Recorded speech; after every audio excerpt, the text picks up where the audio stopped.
자, 반갑습니다, 여러분. 오늘 4월 19일, 오늘이 아니죠. 사실 촬영 일자는 오늘이 아니긴 한데, 4월 19일 저희 3차 시의 8교시 수업을 진행하도록 하겠습니다. 이름이나 여러 가지 설명은 1차 시, 2차 시에 걸쳐서 말씀을 드렸죠. 1차 시는 온라인으로 진행했었고요.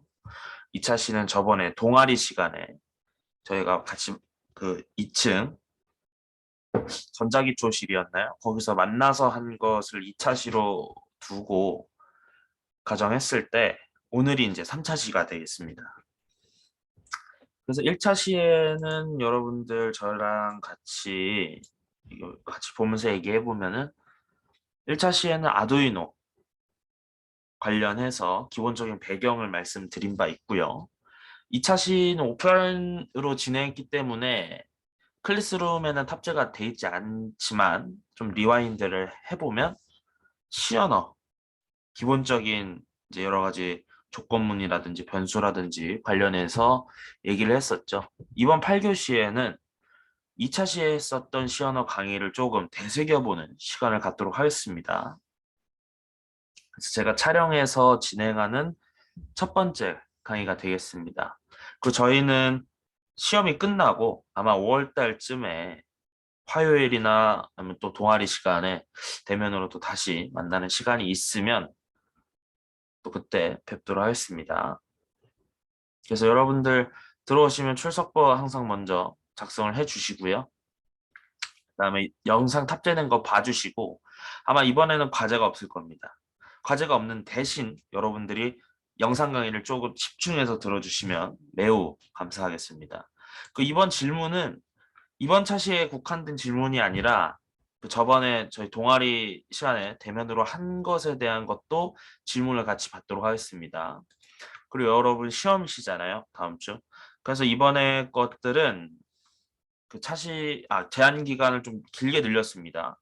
5월 2일 화요일 자정까지입니다. 11시 59분까지, 자정 직전까지죠. 그래서 화요일 날까지는, 다다음 주 화요일 날까지는 맞춰 주시는 걸로 해주시면 감사하겠습니다. 그리고 점수를 궁금해하신 분들도 계신데 사실 점수는 큰 의미가 없습니다. 뭐 이걸로 뭐 성적 따져가지고 뭐 등급을 매거나 그런 게 전혀 아니니까요. 그냥 출석을 했나 안 했나 그거 여부만 따지기 위해서 점수를 부여한 거지 점수에 너무 그렇게 집중을 안 하셔도 될 것 같습니다. 오늘 시연어 리와인드를 좀 진행하도록 하겠습니다. 자, 먼저 집에 컴퓨터가 있으시거나 아니면 랩탑, 노트북이죠. 노트북이 있으신 분들은 학교에서 사용하는 프로그램인 비주얼 스튜디오를 사용하시면 되겠는데 학교의 비주얼 스튜디오 버전은 2012년 버전이죠. 굳이 버전을 맞출 필요는 없습니다. 뭐 계속 업데이트를 하고 있기 때문에 이제 최신 버전이 2022년 버전이 되겠는데 제가 사용하는 프로그램은 2022년 버전입니다. 그래서 여러분들이 하실 때 비주얼 스튜디오 2022를 에듀케이션 버전이나 일반 사용자용 버전으로 설치를 하셔서 사용하시면은 집에서도 실습을 해보실 수 있을 겁니다. 뭐 설치하는 방법은 네이버에 검색을 하시면은 여기 잠시 보여드릴게요. 네이버에 이렇게 비주얼 스튜디오 검색하시면은 바로 뜹니다. 여기 마이크로소프트가 보이시죠? 여기에서 이제 여기 사이트 들어가시면은 뜨는데 비주얼 스튜디오 다운로드를 하시면 됩니다. 맥인 분들은 그냥 맥 다운하시면 되고요. 코드 같은 경우에는 코드 설치하셔도 되는데 뭔가 좀 날것의 느낌이 납니다. 그래서 코드의 문법 같은 거는 검사하기 쉬운데 뭔가 코드를 컴파일해서 빌드해서 테스트를 해보는 과정은 얘는 설치하면 자동으로 뭐 컴파일 도구라든지 그게 다 깔리는데 얘는 따로 해주셔야 됩니다. 그 대신 사용할 수 있는 프로그래밍 언어죠. 프로그래밍의 언어가 넓어지고 프로그래밍이 좀 가볍다는 장점이 있긴 합니다만 여러분들은 웬만해서 비주얼 스튜디오를 다운 받으셔서 하시면 될 것 같아요. 그래서 커뮤니티 버전을 다운 받으시면 적당하고요. 프로페셔널도 다운 받으셔도 되긴 하는데 네, 아마 이거는 결제를 하셔야 되거나 프로그램이 좀 과하게 무겁습니다. 저희가 사용하기엔.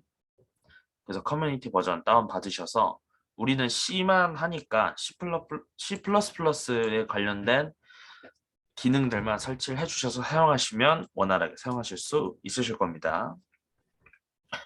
그래서 2022 처음 키시면은 12랑 뭐 거의 비슷한 템플릿입니다. 그래서 C++ 플러스 빔 프로젝트 만들어 주신 다음에 뭐 솔루션은 맘대로 해주시고 저는 바탕화면으로 하겠습니다.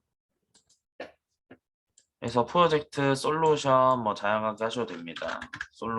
솔루션 이름이랑 프로젝트 이름은 달라도 되는데 뭐 기사 내시면 같이 하셔도 됩니다. 그렇게 큰 의미가 있는 건 아니니까요. 네, 됐습니다. 만들기 해주시고 조금만 기다려 주시면은 이제 창이 뜨죠. 우리가 보는 항상 익숙한.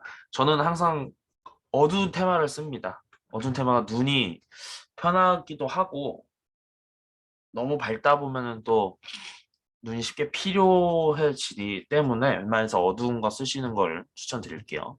이게 솔루션이랑 프로젝트가 개설이 됐다면 소스 파일 우클릭해서 추가 새 항목 하신 다음에 이 C++ 파일 있죠. 제가 저번에도 말씀드렸듯이 C하고 C++ 간의 경계는 허물어진 지 오래지만 우리는 일단 C 언어를 집중으로 배운다고 생각하시면 되기 때문에 뒤에 이 포맷 있죠. C++ 포맷 이거는 C로 해주시고요. 뭐 소스는 영어로 하셔도 되고 한글로 해도 되는데 저는 일단 영어로 하겠습니다. 소스 파일 C 하고 만들어 주겠습니다. 이제 여기까지 하면은 이제 소스 파일이 생긴 거죠. C 파일이.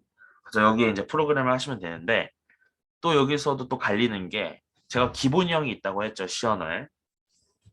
저번 2차 때 기본형이 파일을 생성하면 자동으로 생기는 것도 있고 안 생기는 것도 있는데 대부분 제가 경험한 ID, 그러니까 개발 환경, 개발 프로그램 같은 경우에는 대부분이 기본형을 만들어주지 않습니다. 그래서 프로그래밍 C 언어를 배우실 때는 기본형까지는 외우고 가시는 게 좋아요. 이거 간단하잖아요. 그래서 include 그래서 기본 입출력 라이브러리를 일단 불러오면 되겠죠. stdio 그 메인 함수도 만들어 주시고 메인 함수에 대한 반환도 잊지 않으시고 선언해 주시면 좋습니다. 그래서 이걸 외우기 편하게 하려면은 각각의 뜻을 좀 알면 좋아요. 그래서 include는 뭐 삽입하다, 불러오다 이런 뜻이고요. 라이브러리 파일, 그러니까 헤더 파일이죠. 라이브러리 그 자체 것을 뭔가 이 코드 내에 불러오는 역할을 합니다. 그래서 라이브러리를 해당 코드에 타입하다, 불러오다 이런 느낌이 되겠고요. .h, stdio의 .h가 의미하는 바는 라이브러리의 헤더 파일입니다. 그래서 헤더의 맨 앞자 h를 딴 거죠. 라이브러리는 여러 개의 파일로 구성이 되어 있는데 대표격인 파일입니다. 작을 수도 있어서 키워드릴게요. 그래서 .h는 대표격인 파일이고요. 이 파일, 헤더 파일은 항상 내부에 있어야 돼요.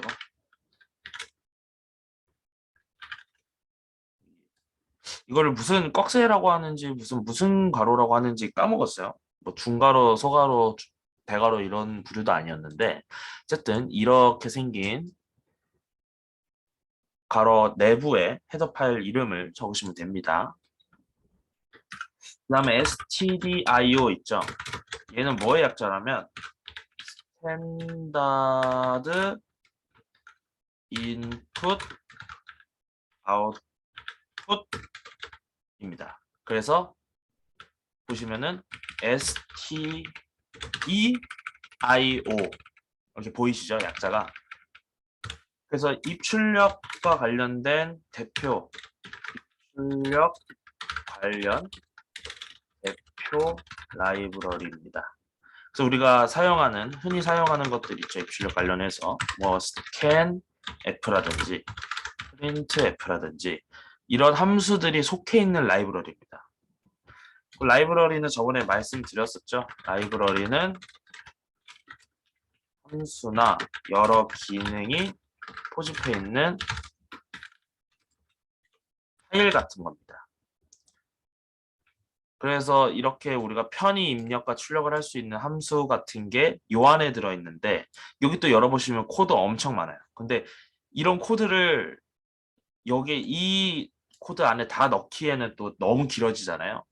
그리고 보기도 힘들고 그래서 간단하게 외부에 그걸 기입해 놓고 그걸 불러와서 사용하는 식인 겁니다. 그럼 이 한 줄로 간단히 끝낼 수 있죠. 이렇게 됐고요. 나중에 여러분들의 라이브러리를 만드실 수도 있습니다. 그 배포도 할 수 있고요. 그럴 때는 또 이제 라이브러리를 이런 식으로 불러와서 사용할 수가 있겠죠. 어쨌든 라이브러리에 관련된 설명은 여기까지고요. 다음으로 넘어가겠습니다. 그리고 메인 함수죠. 메인 함수인데 메인 함수는 무조건 실행되는 함수입니다. 그러니까 이 말은 즉슨 프로그램이 실행이 되면 메인 함수가 실행된다는 뜻이에요. 호출이라고 합니다. 함수는 보통. 이렇게 할게요. 그래서 프로그램이 실행되면 무조건 호출되는 함수입니다. 그래서 여기에서 본격적인 뭔가가 진행된다고 보시면 돼요. 메인이죠. 메인, 그러니까 스테이지 같은 겁니다. 여러 주인공들이 활발히 이렇게 활동하는 메인 스테이지 같은 느낌이고요. 그리고 함수는 항상 반환이 있죠. 우리가 만약에 함수 뭐 fx가 있다고 하면은 결과값으로 뭔가가 나오죠. 이 반환되는 값을 넘겨주는 게 이 리턴입니다. 그래서 함수에는 항상 반환자가 있는 거고요. 보통 메인 함수는 0을 반환합니다. 정상적인 처리가 되었을 때요. 그래서 보통 에러 코드를 넘기기도 하는데 이거는 나중에 예외 처리 때 배우기로 하고요. 이제 웬만해서 정상적인 상황 때 반환하는 걸로 이제 설정을 해둘 거니까 0을 반환하는 걸로 하겠습니다. 그래서 이런 기본형까지는 여러분들이 외워주시는 걸로 하고요. 이제 다음으로 넘어가 봅시다. 프로그래밍에 있어서 가장 많이 쓰이는 것이라고 하면은 여러 가지 함수도 있겠지만 가장 기본적으로 생각해 보면 변수가 있겠습니다. 변수죠. 약자로 VAR이라고 합니다. 베리어블이니까요. 아직 뭐안 하셔도 될 것 같고요. 변수는 변할 수 있는 수죠. 변하는 수, 뭐 변해지는 수 이런 개념입니다. 그래서 우리가 변수의 반대 개념으로 상수가 있죠. 상수는 변하지 않는 수 혹은 정해진 수라고 합니다. 얘는 또 미지수, 정해지지 않은 수 이렇게 표현할 수도 있겠죠. 그래서 우리가 뭐 x 더하기 3이라고 하면은 x는 변수고 3은 상수라고 하죠. x에 뭘 대입하느냐에 따라 결과가 바뀌죠. 그래서 x를 다양한 데 사용할 수 있습니다. 우리가 나중에 x에 뭘 대입해서 뭘 하고 이런 식으로 해서 상수보다는 훨씬 활용성이 높은 겁니다. 그래서 약간 여러분들이 뭐로 생각하시면 좋냐면 변수는 수가 아니라 넘버죠. 수가 아니라 공간이라고 보시면 훨씬 쉽습니다. 빈 공간 혹은 내가 넣은 값이 채워진 공간이라고 보시면 편하고요. 왜 이렇게 보면 편하냐면 우리가 변수 어떤 값을 초기에 넣고 시작하더라도 언젠가는 또 바꿀 수 있는 거잖아요. 그래서 뭔가 수라고 하기보다는 공간이란 개념을 통해서 이해하시면 훨씬 편합니다. 그래서 변수를 만드는 방법은 자료형 변수명은 초기값. 여러 개 생성하려면 콤마에서 변수명 초기값 이렇게 넣으셔도 된다고 했고, 맨 뒤에는 항상 세미콜론이 붙으시면 되겠습니다. 그래서 자료형은 여러 가지 있죠. 자료형은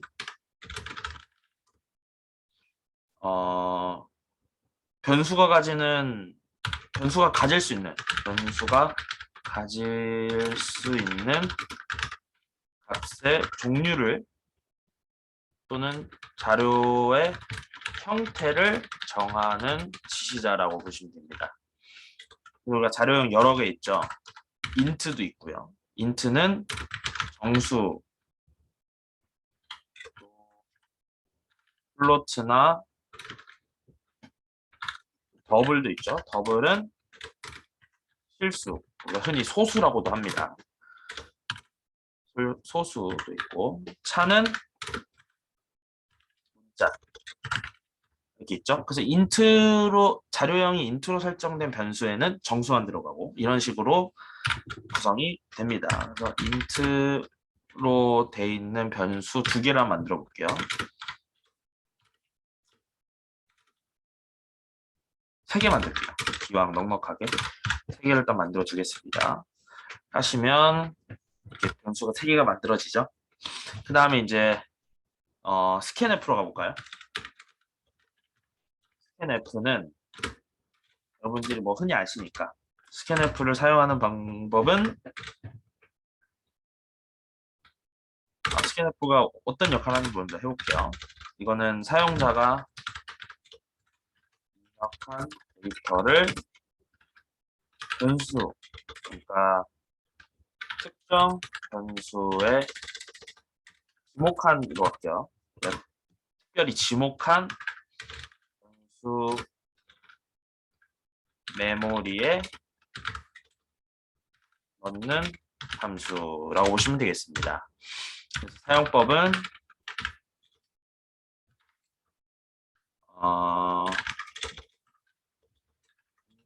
입력될 값의 형태와 뭐 포맷이라고 보면 되죠. 형태가 영어로 포맷이니까. 물론 다른 것도 있는데 포맷으로 할게요. 포맷. 하고 변수 메모리 주소를 이렇게 기입하면 되는 겁니다. 그래서 인자라고 합니다. 그 함수에 들어가는 데이터들을 인자 혹은 파라미터라고 합니다. 그래서 인자가 2개 들어가죠. 그래서 뭐 예시를 들자면 n f d %d a b라고 합니다. 근데 여기서 또 질문이 생길 게 있겠죠. 얘가 뭐냐? 이 친구는 정수를 지목하는 친구. 정수를 지목하는 친구. 이스케이프 문자라고도 하고요. 다르게 하기도 했는데 이거를 무슨 그 포맷 스트링이라고 해서 좀 깊은 뭔가 이론이라서 깊게는 안 나갈게요. 일단은. 그래서 이런 문자열 형태죠. 따옴표가 있는 걸 보니까 문자열의 형태인데 정수를 찾는 친구예요. 정수가 대입되는 곳이 나을까요? 대입되는 곳. 뭐 이 느낌으로 보셔도 되고요. 어쨌든 정수와 관련된 거라고 보시면 됩니다. 그리고 앰퍼샌드 들어가 있는 변수 있죠. 변수 앞에 앰퍼샌드가 들어가면은 엔드 기호죠. 엔드 기호 들어가면은 해당 변수의 주소, 그러니까 메모리 주소. 만약에 사람이라고 치면 그 사람이 사는 데 있죠. 경기도 뭐 의정부시 뭐 땡땡동 땡땡번지 몇 층 이런 식으로요. 그리고 그 안에 살고 있는 사람이 변수의 값이 되는 거죠. 그렇죠? 그래서 그 주소를 넘깁니다. 그래서 왜 주소를 넘기느냐도 저번 차시 한번 했었던 것 같아요. 왜 주소를 넘기느냐? 죄송해요. 저도 똑같은 학부생의 입장이라서 그렇게 설명이 만족스럽지 않을 수도 있는데 왜 주소냐? 우리가 보통 택배를 보낸다고 합시다.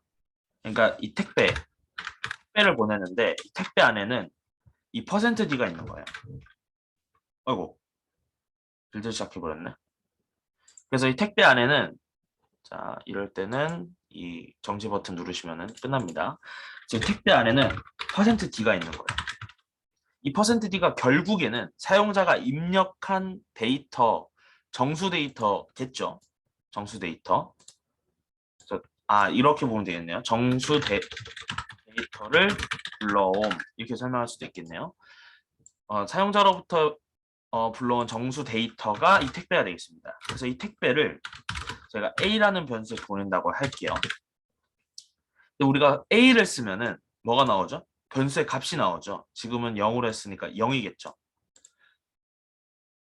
이 사용자의 값으로 보내는 건 말이 맞지 않죠. 우리가 아까 앞에서 봤을 때 이 변수를 공간으로 보면 좋다고 했죠. 공간으로 보내는데 값으로 보내면 그러니까 사실 이렇게 표현이 된다면 예를 들어 제가 4를 입력했다고 칠게요. 4를 입력했으면 4를 4 4를 입력했으면 어떻게 되는 형태냐면 이렇게 보이는 거예요. 4라는 값을 0이라는 값으로 보냈다. 이런 느낌이 되는 거예요. 이건 맞지 않죠. 우리가 흔히 택배를 보낼 때 뭐를 이렇게 송장에 쓰죠? 보낼 곳의 주소를 쓰죠. 그래서 4를 0으로 보낸다기보다는 이렇게 앰퍼샌드를 붙여서 주소에 해당 변수의 주소 값으로 바꿔주면은 이 4를 입력한 이 배달 대상을 A의 공간으로 보내는 개념으로 바뀌게 됩니다. 주소를 입력하게 되면요. 뭔 말인지 잘 이해가 되셨을런지 모르겠어요. 어쨌든 택배라는 개념을 사용해서 이해를 하시면 편합니다. 택배를 보낼 때는 우리가 송장에 주소를 쓰기 때문이죠. 그래서 일단은 설명이 길었습니다. 그래서 이렇게 입력하면은 이 또 포맷대로 입력을 해주셔야 돼요. 그래서 어떻게 입력을 해야 되냐면 4 여기 띄어쓰기로 보면 되죠. 두 정수가. 그래서 4, 3, 4 이렇게 하면은 어떻게 되냐? 3은 A의 공간으로 가고요. 4는 B의 공간으로 갑니다. 그래서 만약에 바꿨어요. 또 포맷을 바꿔서 콤마로 구분한다 칠게요. 이렇게 되면 어떻게 되느냐? 입력도 당연히 3,4 이렇게 돼야 되겠죠. 그래서 이 포맷을 그대로 지켜주셔야 돼요. 정수, 콤마, 정수면 정수, 콤마, 정수. 만약에 물론 정수만 불러오는 게 아니라 이렇게 실수를 불러올 수도 있어요. 실수를 불러오면은 정수, 콤마, 실수죠. 그럼 이렇게 입력했다 칠게요. 어떻게 될까요? 그럼 자동으로 형변환이 됩니다. 또는 4.5 이렇게 입력해 주셔서 이렇게 하셔도 돼요. 그럼 만약에 정수, 콤마, 실수를 했는데 둘 다 실수를 보내면 어떻게 될까요? 자동으로 또 바뀝니다. 그래서 뒤에 부분이 날아가요. 그래서 포맷을 완벽히 딱 맞춰서 입력을 해주시는 게 자기가 원하는 의도대로 프로그램을 움직일 수 있게 하는 좋은 팁입니다. 이렇게 되고요. 스캔F를 써볼게요.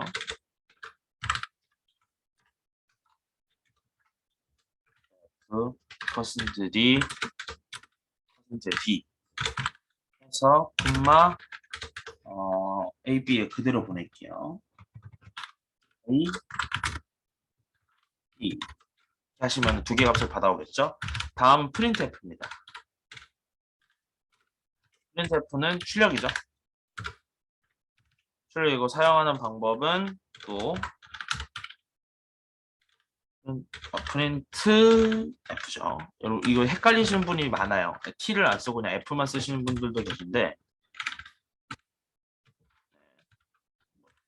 이쪽에는 출력할 메시지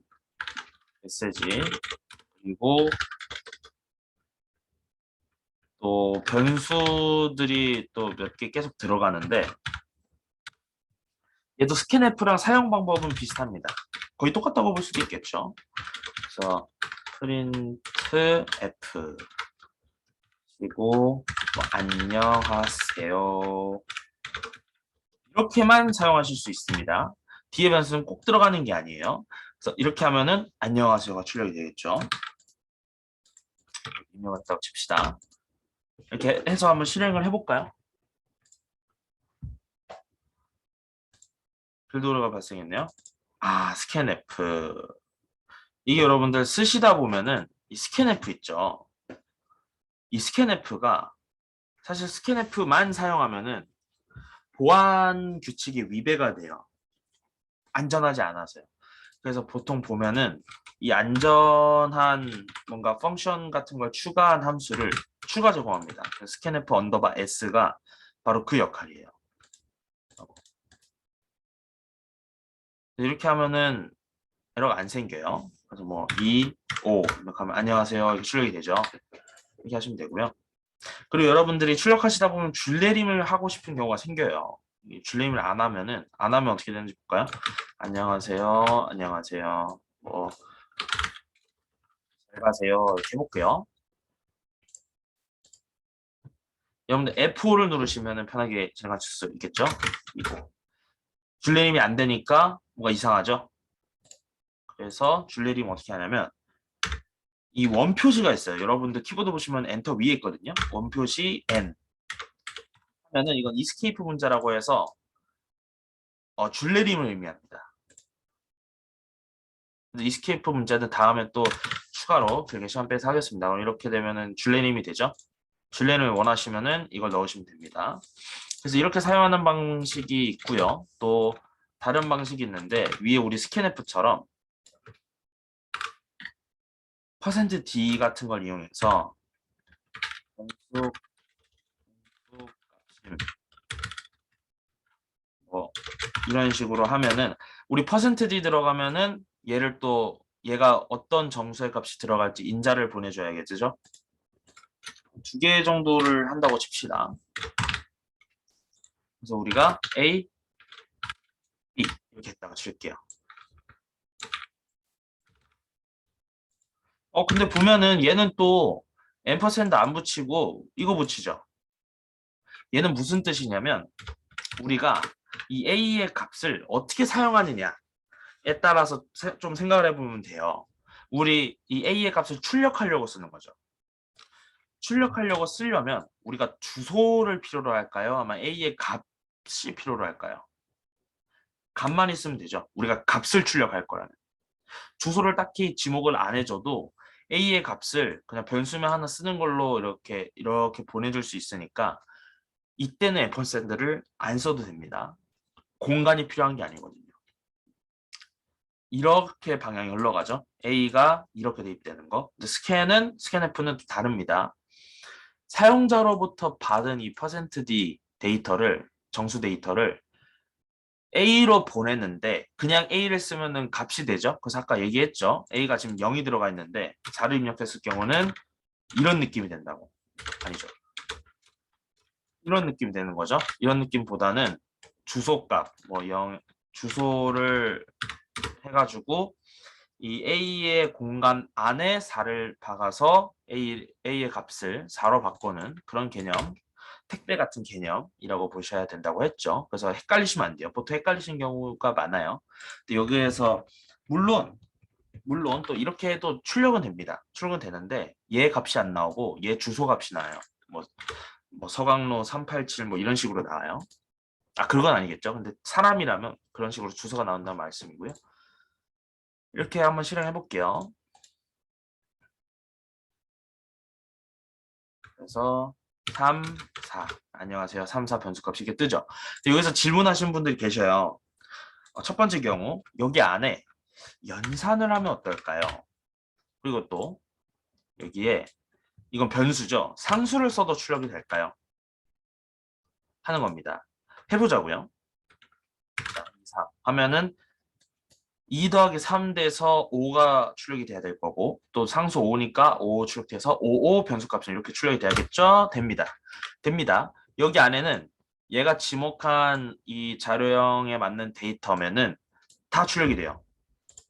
다 출력이 됩니다. 그리고 그게 아니더라도 웬만해서 얘가 인트형이죠. 자료 그 정수형. 정수형은 자동으로 깎여갖고 출력이 되기도 합니다. 그래서 연산을 넣으셔도 되고 상수를 넣으셔도 되고 변수를 넣으셔도 됩니다. 그래서 문제 같은 거 하나 풀어볼까요? 우리가 연도 문제 많이 했죠.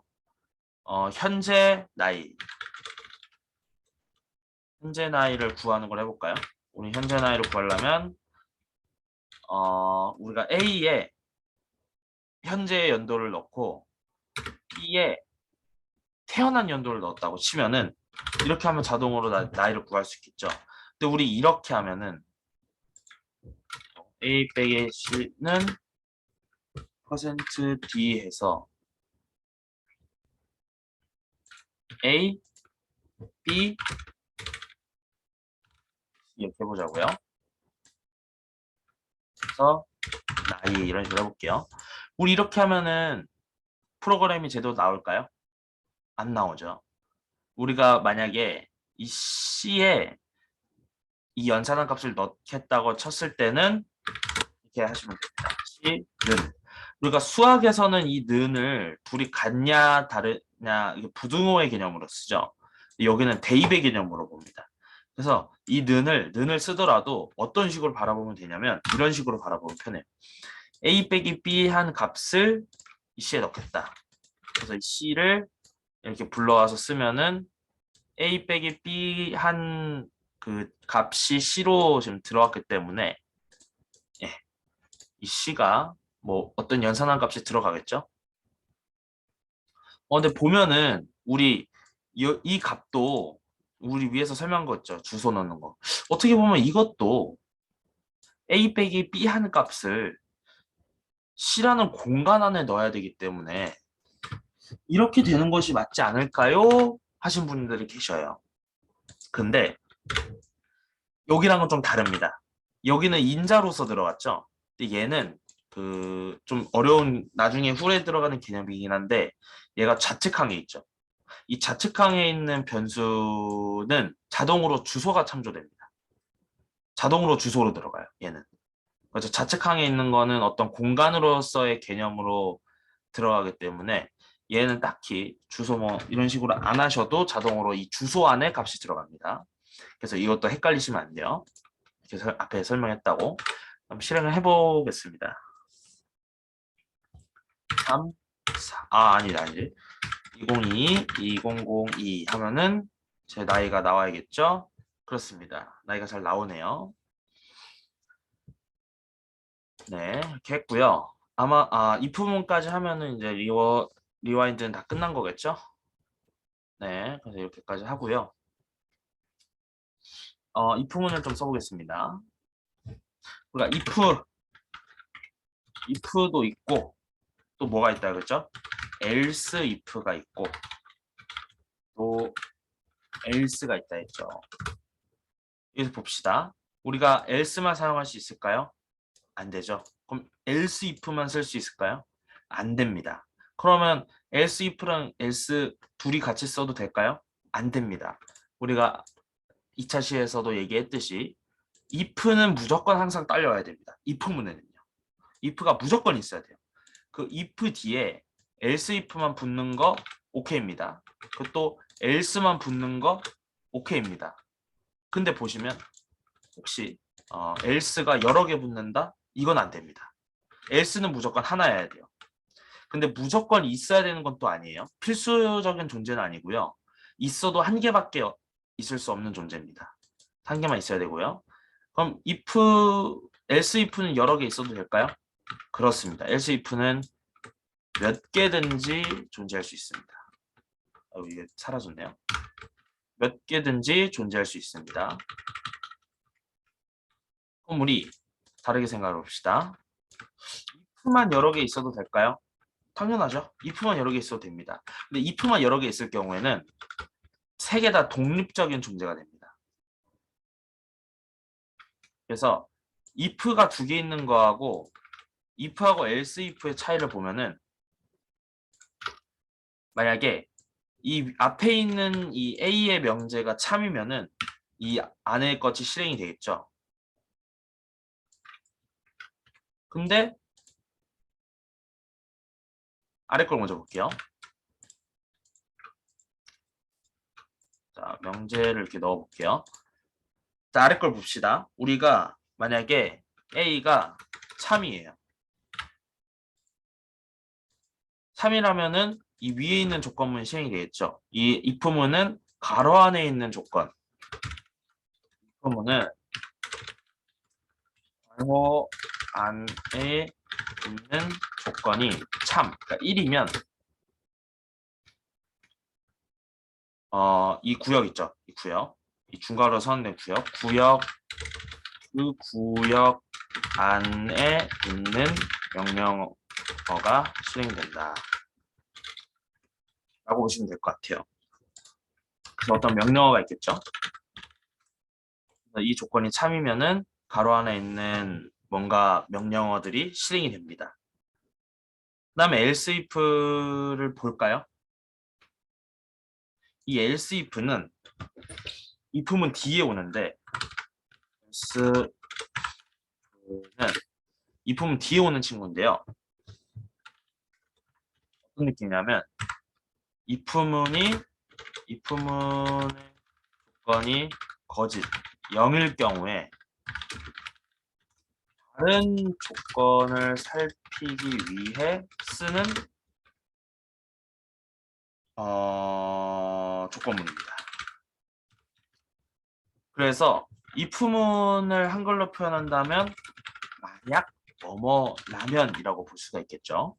근데 else if는 무슨 느낌이냐면 이게 아니라 뭐뭐라면이라는 뜻입니다. 그럼 else는 뭘까요? else는 else 같은 경우는 if나 else if에 오겠죠. else는 위에 있는 붙어 있는 묶여 있는 조건문들이 모두 거짓일 때 실행됩니다. 그러니까 모든 아닌 상황을 다 포괄하는 친구예요.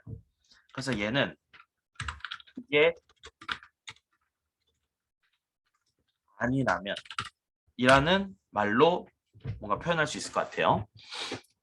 그래서 A가 1일 때 A가 1인 상황을 볼게요. A가 1이면은 1은 참이죠. 그래서 위의 조건을 따져봅니다. 부등호를 먼저 설명해 드릴까요? 부등호 여러 개 있죠. 는 하고 기변은 하고 얘 있고 얘 있고 얘 있고 얘 있죠. 그래서 얘를 보자면 이제 보통 이런 부등식은 이런 기호는 좌측하고 오른쪽 좌측하고 우측하고 어떤 항이나 변수가 있겠죠. 그래서 보통 이런 식으로 쓰입니다. 상수가 들어가도 돼요. 얘 같은 경우에는 A,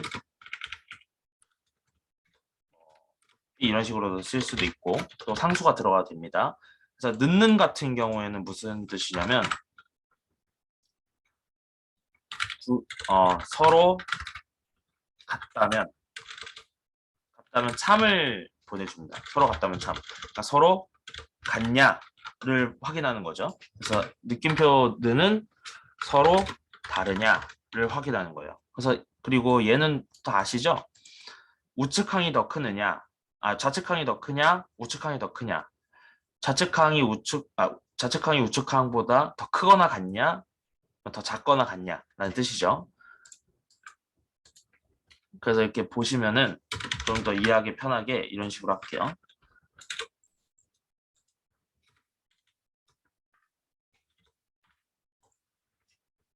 네, 이렇게 볼게요. 그래서 자, if문이 어떻게 흘러가냐면 위에서부터 아래로 갑니다. 모든 명령어들이 그렇듯이 위로부터 아래로 가는데 if를 항상 먼저 제일 봅니다. if를 먼저 봐요. if를 볼게요. 지금 a에 1이 있다고 가정하는 겁니다. 그래서 이 조건이 참일까요? 그러면 a가 1이니까 이걸 어떻게 보면 편하면 지금 a에 1이 있죠. 그래서 이 변수를 이 변수 안에는 값으로 바꿔서 보시면 편합니다. 1은 1 이거 맞죠? 그러면 여기 있는 명령어가 실행이 되겠죠. 그 다음에 어디로 갈까요? else if로 갈까요? 아니면 else로 갈까요? 정답은 바로 else if, else문 건너뛰고 여기로 갑니다. 그러니까 이 둘을 건너뛰어요. 얘가 참이라면. 그러면 사실 보시면 그게 아니라 뭐뭐라면. 그게 아니라면 이라는 말이죠. 얘가 맞다면 그게 아닌 경우는 절대 아니니까 확인조차 안 하는 겁니다. 네. 그러니까 얘가 참이라면 그게 아닌 경우가 절대 있을 수가 없죠. 얘가 일단 참이니까. 얘가 맞으니까 얘가 아닌 경우는 형성이 될 수 없는 겁니다. 그래서 안 봐요. 만약에 0을 볼게요. 그럼 이 조건은 맞지 않죠. 그러니까 그게 아닌 경우인 거죠. 얘가 0인 경우는. 그래서 else if를 봅니다. else if에서 얘가 조건이 부합이 됐죠. 그럼 여기 있는 명령어가 실행이 되겠죠. 그럼 else를 볼까요? 안 봅니다. 여기서 조건이 부합이 됐으니까 더 이상 그게 아닌 경우가 존재하지 않는 거예요. 그래서 얘도 안 봅니다. 자, 그럼 else 2가 돼봅시다. 얘도 아니고 얘도 아니죠. 그럼 모두 사용자가 이렇게 뭔가 예측한 상황에 모두 부합하지 않으니까 그제서야 여기로 갑니다. 근데 여기서 또 이제 else if하고 if의 차이점을 볼 수 있는데 이렇게 해도 될까요? 일단은 됩니다. 되는 건 맞아요. 되는 건 맞는데 어떤 게 생기냐면 1인 경우에는 얘가 맞죠. 얘가 맞으니까 얘를 실행시키겠죠. 근데 아까 우리 else if 넣었을 때는 모두 건너뛴다 했죠. 근데 얘가 if가 됐죠. 얘랑 이 if문이랑 이 if문이랑 서로 독립적인 개념이 되기 때문에 둘 다 체크를 해요. 사실 얘를 체크할 필요가 없는데도 서로 독립적인 개념이 되어버리니까 얘가 참이든 거짓이든 얘는 무조건 한번 체크합니다. 우리가 이런 간단한 프로그램이라면 상관이 없겠죠. 상관이 없겠지만 뭔가 나중에 복잡한 프로그램이나 뭔가 이렇게 하게 되면은 에러가 생길 수도 있어요. 그러니까 컴파일 문법상으로 에러가 아니라 프로그램을 짤 때 뭔가 이게 논리적인 개념에서 오류를 빚을 수도 있고요. 개인적 스스로의 오류를 빚을 수도 있고 또 리소스를 그만큼 차지하게 됩니다. 비교를 함으로써 불필요한 리소스죠. 그래서 최대한 효율적으로 짜려면은 else if를 적극적으로 사용해 주시는 게 좋겠죠. 그 정도만 이해해 주시고 이제 이 부분을 좀 사용을 해서 성인인지 성인이 아닌지를 좀 판별해 볼까요? 성인인지 성인이 아닌지를 판별해 볼게요. 그래서 우리가 성인의 기준을 보통 19세 이상으로 두죠. 포함이었나? 뭐 포함이었겠죠? 포함. 그래서 19, 우리가 나이를 구한 값이 19보다 크거나 같다면 이건 성인이니까 F 어른이네요. 이런 식으로 봅시다. 그리고 그게 아닌 경우, 뭐 아닌 경우도 한번 해볼까요? 아닌 경우.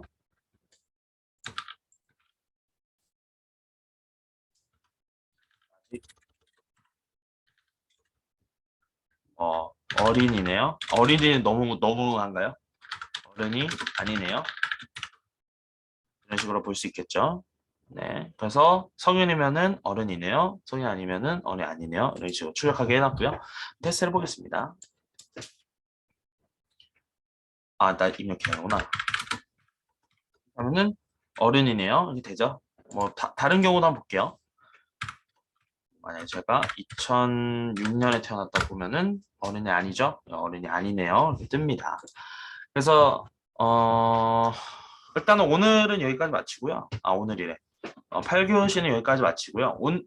이번엔 좀 길었죠? 아마 다음 그 석교시하고 9교시는 좀 짧을 텐데 오늘 리와인드하는 개념이 좀 길게 됐고요. 코드는 제가 공유를 딱히 안 할 것 같은데 원하시는 분에 한해서 질문해서 요청을 해주시면은 보내드릴게요.